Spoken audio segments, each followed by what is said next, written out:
안녕하십니까. 화생항 송 대표입니다. 2024년도 3월 6일 현재 시간 14시 54분을 지나고 있습니다. 자, 오늘은 수요일입니다. 슈퍼 수요일인가요?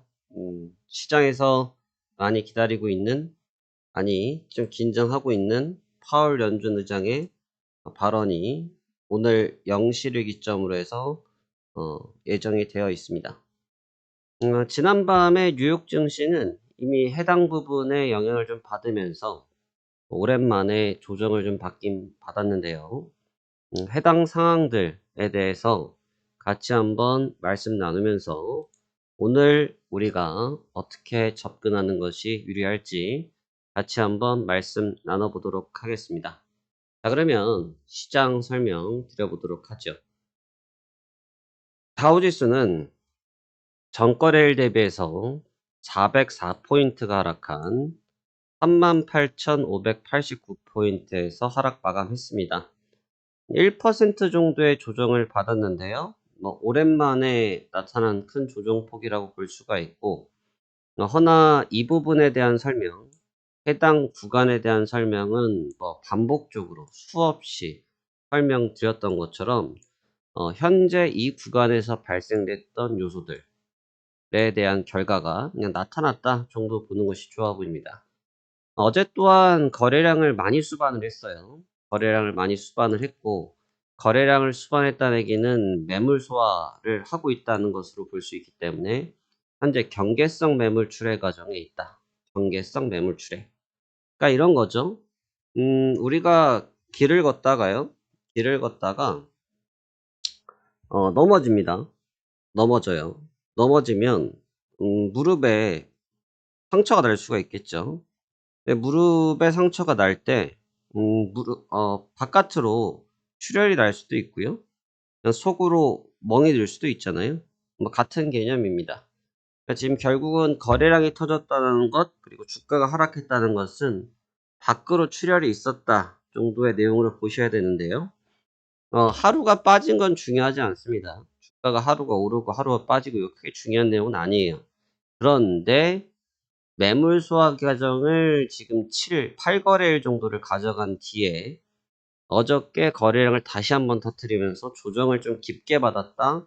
이 측면은 조금 의미가 있고요. 그렇기 때문에 이 다음 동작이 어떻게 되는지에 대해서 생각해 볼 필요가 있어요. 굉장히 좀 중요한 구간에서 나타난 조정이기 때문에 신경이 좀 쓰일 수밖에 없는 부분이다. 이렇게 설명을 드려야 될 것 같고요. 잠시 뒤에 비트코인도 설명을 같이 드리겠습니다만 종목과 코인 같이 설명 한번 드릴게요. 그래서 일단 조정을 받을 자리에서 받았다 정도인데 좀 한순간에 좀 깊게 들어왔다 정도의 의미를 볼 수가 있고요. 나스닥 또한 어제 개장부터 사실 어제 주간에도 썩 좋지가 못했는데 개장부터 장 마감 직전까지 주구장창 빠지다가요. 장 마감 직전에 엔비디아가 방어를 하면서 일부 기술적인 반등을 주긴 했는데 아직도 하락 세기에 강하게 걸려 있습니다. 하락 세기에 강력하게 걸려 있기 때문에 상당히 좀 부담스러운 구간에 놓여져 있다 볼 수 있겠는데요. 주가야 오를 수도 있고 내릴 수도 있죠. 그래서 주가의 등락이라는 것이 매일 있는 일이니까 그 액션 자체가 굉장히 특이하거나 조심스럽거나 이러한 측면은 아닌데 한 번은 좀 볼 필요가 있다. 현물을 봐야 된다. 제가 어제 그러한 일이 있을 거라고 예상하진 않았습니다만, 어저께는 좀 많이 복잡했어요. 특히나 이제 엔비디아가 방금 말씀드린 것처럼 장 마감을 좀 남겨놓고, 급격하게 들어올리는 과정을 주면서 나스닥을 들어 올려줬거든요. 방어에는 성공을 하긴 했는데, 제가 어저께 드렸던 설명 중에 어떠한 내용들이 있었습니까? 이렇게 이유가 어제 테슬라랑 애플을 놓고 설명드렸고 알파벳 설명드렸었잖아요. 이 세 종목을 가지고 모멘텀을 갖고 설명을 드렸는데 이게 오를 때는 이런 이유 저런 이유 갖다 붙이는데 이제 빠질 때 잘못해서 뉴스가 잘못 터지면 급격하게 쳐져버린다라는 설명을 드렸지 않습니까?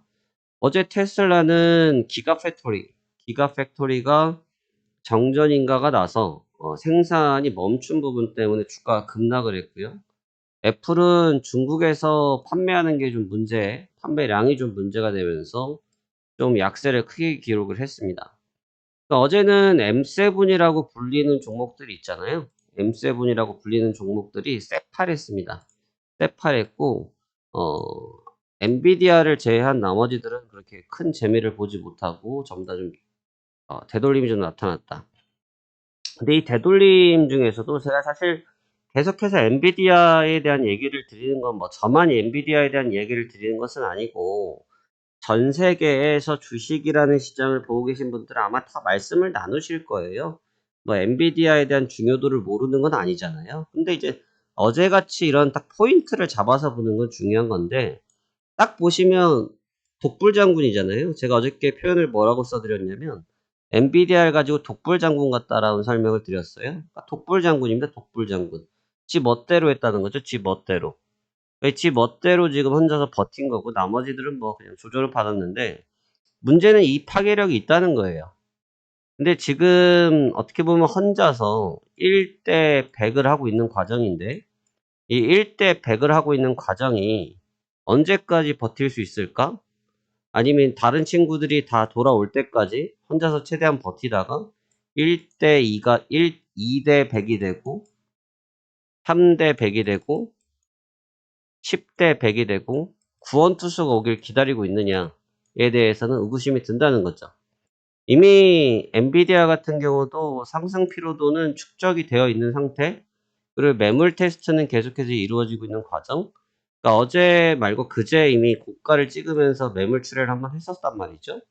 그런데 다시 어제도 이제 장중에 조정을 받았어요, 여러분. 오해를 하시면 안 되는 게 어제 장중에 2%까지 조정을 받았어요.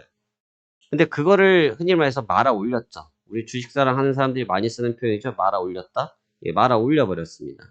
그러면서 그 약세가 희석이 되긴 했는데 기조적으로 푸시를 받고 있는 상황은 동일하다는 거예요. 그러면 지금 엔비디아가 모든 다른 종목군들의 무너짐을 혼자서 단독적으로 방어를 해내고 있는 구조지 않습니까? 근데 그렇게 방어를 해내고 있는 구조인데 그 방어를 하고 있는 구조가 붕괴됐을 때 상황은 대비해야 된다는 거죠. 왜? 특히나 지금처럼 시장의 변화를 꾀하고 있을 때 시장이 그냥 강할 때는 사실 관계가 없을 거예요.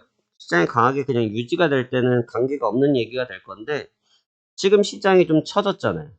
그러니까 이상 밀려버린 상태에서 저 부분의 변화는 분명하게 유심히 봐야 된다는 거죠. 네, 오늘 제가 드릴 얘기는 그런 내용들은 아니고요. 연준 의장이 기다리고 있는 부분 분명히 있는 것 같아요. 연준 의장께서 이제 공공시에 발언이 있으신데요. 공공시의 발언이기 때문에 이러한 좀 긴장감이 있는 것까지는 뭐 동의하겠다. 이렇게 말씀을 드리겠는데, 문제는 이제 이런 것들로 타이밍을 만들고 있을 수 있다는 거죠. 제가 이제 그렇게 보고 있는 이유 중에 하나는 뭐냐면, 비트코인도 좀 같이 보도록 할게요. 비트코인 같은 경우도 지금 보시면 어떠한 모습을 좀 취하고 있냐면, 지금도 이제 급등락 계속 강세입니다. 뭐 조정 조금 받긴 받았는데 계속해서 강세죠. 계속해서 강세이긴 한데 보시면 어제 이미 7만 불 근접을 했다가 바로 음봉을 흔히 말해서 때려 맞았어요. 그러면서 강력하게 조정을 받았고 오늘도 등락을 지금 이어가고 있는 과정입니다. 등락을 이렇게 이어가고 있는 과정이에요. 근데 지금 제가 드리고 싶은 얘기는 뭐냐면 유동성에 대한 얘기예요. 제가 앞서 말씀드렸지만 제가 코인 전문가 아닙니다. 전 코인 전문가가 아니기 때문에 코인을 전문적으로 하신 분들보다 제가 잘 알지를 못해요. 대신 저는 이제 시장에서 참여해서 시장가 그냥 사는 사람이지 않습니까? 뭐 시장에 하루에 뭐 15시간, 16시간씩 시장만 보고 사는 사람이기 때문에 시장의 논리로 봤을 때는 지금 보여지는 그림은 유동성의 변화라고 볼 수밖에 없을 것 같아요. 일단 처음으로는 미국 주식 시장이 좀 같이 움직였다가 일본 증시가 좀 따라 움직였었죠. 일본 증시가 좀 따라 움직이고 나서 다시 그 뒤에 후발주자로 코인들이 좀 움직였고요. 그러면서 이제 비트코인이 움직이기 시작하면서 우리나라 원으로 표현하자고 하면 9천만 원, 그다음에 1억까지 근접을 했었단 말이죠. 근데 오늘 아침 출근할 때 보니까 뭐 8,000불, 8천만 원대, 8천만 원 중반대까지도 한순간에 뭐 조정을 받고 그러더라고요. 1천만 원 정도 가까이. 근데 그러한 모습들을 볼 때 지금 시장이 유동화 사이클이 좀 있다. 지금 보면 우리나라 증시랑 중국 증시가 가장 어떻게 보면 흡사하잖아요. 전 세계에서 어떻게 보면 좀 짠하죠. 우리나라에 살고 있는 저 역시도 우리나라 증시 보면 답답하고요. 좀 안타까워요. 그러니까 굉장히 유동화 공급 구조에서 충분히 그 유동성 공급을 받지 못한 부분이 결국은 주가 부양을 이끌어내지 못하고 있었고, 그러니까 다른 주변국에 비해서 확실히 소외된 맛이 있는 거죠. 중국도 마찬가지예요. 근데 그에 반해서 미국이나 일본 같은 경우는 유동성이 들어온 데를 흡수를 쭉쭉쭉 하면서 선물 모든 걸 이제 흡수해서 주가에 움직임을 줬는데, 이제 그 주가의 움직임을 줬던 거에 대한 피로감이 이제 쌓이기 시작했던 거죠. 그러니까 피로감이 쌓이기 시작하니까 차익 실현이라는 게 생길 수밖에 없어요. 여기서 말씀드리는 이 피로도라는 것은 정말로 피곤하다가 아니고요. 많이 움직였기 때문에 잠깐 쉬어가는 구간, 현금화하는 과정을 말씀드리는 거예요. 현금 인출하는 과정들. 그러니까 지금 그러한 과정이 좀 있다고 볼 수밖에 없는 것 같아요. 그러니까 지금 엔비디아도 마찬가지라고 표현을 하는 이유 중에도 그렇고, 아마존도 그랬고, 제가 메타도 마찬가지의 개념인데, 왜냐하면 저는 그 회사를 잘 몰라요. 여러분들도 그 회사를 잘 아신다고 하지만 솔직히 얼마나 아세요? 여러분들이 회사의 내부자가 아니잖아요. 잘 모르시거든요. 근데 우리나라 주식시장에서도 주식 분석할 때 굉장히 쉬운 분석이 있어요, 여러분. 현물 분석할 때 누가 매집을 몇십만 주를 했냐, 호가를 했냐, 여기가 매집의 평단가냐, 세력이 들어왔냐, 마냐, 급등주다, 아니다, 급등주 패턴이다, 추세선이 살아있다, 등등등등등등 백날 떠들어봤자 단 한 방이면 끝난 내용이 있어요. 뭔 줄 아세요? 대주주가 물건을 팔았냐, 안 팔았냐예요. 대주주가 자사주 매각을 소각했냐, 안 했냐예요. 이게 제일 중요합니다. 그래서 우리가 보통 상장사들 같은 경우는 주가가 좀 많이 빠지다 보면 주가 부양 정책을 위해서 대주주가 움직이거나 회사가 자사주를 매입하거나 대표가 직접적으로 매입을 해주거나 하는 일이 생기잖아요. 마찬가지 상황이라고 봅니다. 근데 반대로 AMD 뉴스도 한번 검색해 보시고요. 아마존 뉴스도 검색해 보시고 테슬라 뉴스도 검색해 보시고 애플 뉴스도 검색 한 번씩 해 보세요. 관련된 기업에 무슨 발전이 있냐, 개발이 됐냐 그런 내용 말고요. 지분과 관련 내용들 한번 검색해 보세요. 제가 굳이 검색해 드리지 않을게요. 여러분이 직접 해보셔야 공부가 되고요. 또 그래야 또 오해의 소지가 없기 때문에 여러분이 직접 한번 해보시면 좋을 것 같고요.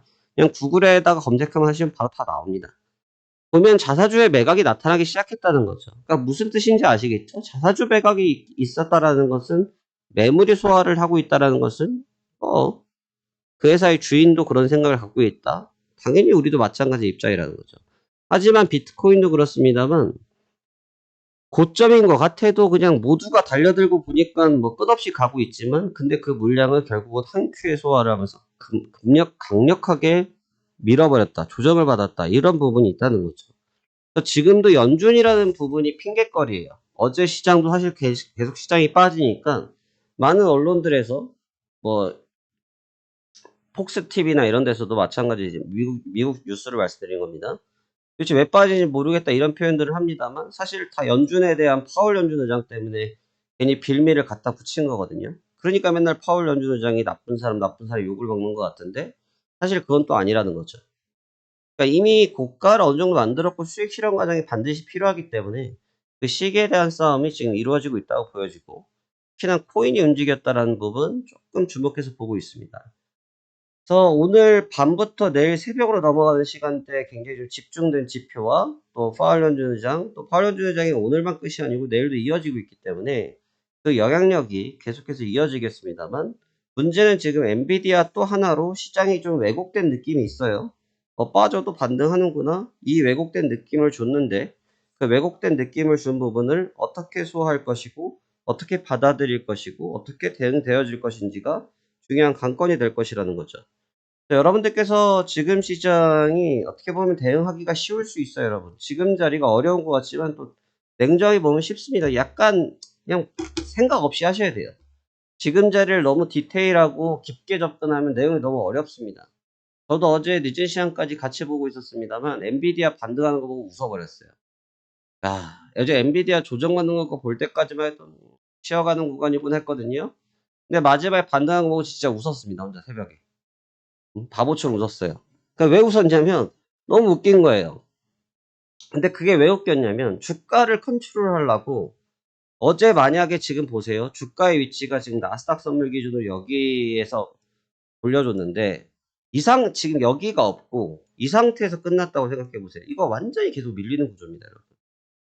근데 엔비디아가 그냥 갑자기 무슨 드리프트 하듯이 자동차 드리프트 있죠. 갑자기 360도 턴을 하듯이 탁 제껴버려서 여기를 꺾어서 세워버렸어요. 세우니까 또 이게 헷갈리죠. 야, 이거 강한데?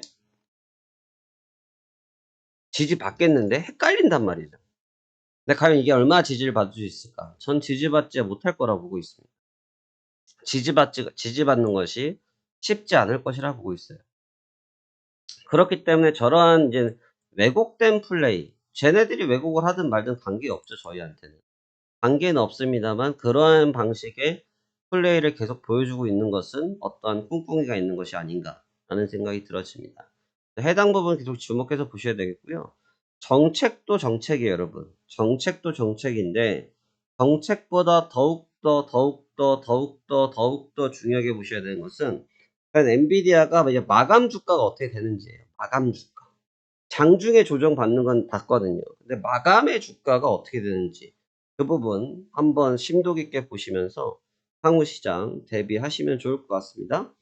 자, 그럼 오늘 중요한 날이에요. 오늘 저녁까지 잘 대응하시길 바라겠고 해당 내용에 대해서 궁금하시면 저희 채널에 파생왕 송대표 채널에 들어오셔서 구독과 좋아요, 알림 신청해 놓으시면 영상 올라갈 때마다 바로바로 업로드가 되고 또 제가 영상을 찍어드리는 시간이 시장이 움직이기 전에 보통 찍어드립니다. 시장이 다 움직이고 나서가 아니고 움직이기 전에 찍어드리기 때문에 빨리 받아보시기 위해서는 먼저 해놓으시면 도움이 될 것 같습니다.